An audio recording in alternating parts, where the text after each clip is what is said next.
আমি শুইছি, আপা এসে পাশে শুয়ে পড়ছে। হ্যাঁ? তা আমি উঠে গেলে, "এই ঘুমা।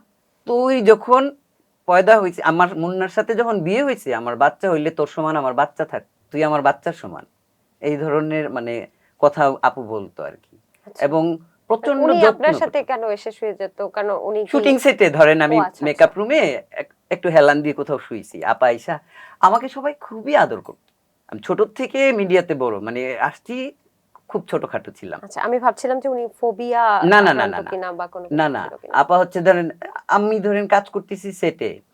অনেক আর্টিস্টরা শুইছে বিছানার মধ্যে। আমি কিন্তু মেয়েদের মাঝখান দিয়ে ঢুকে যাইয়া শুয়ে পড়ছি একদিকে কোণা দিয়ে।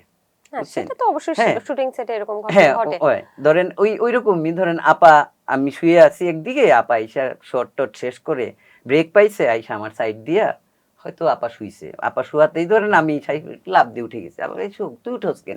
রেস্ট নে।"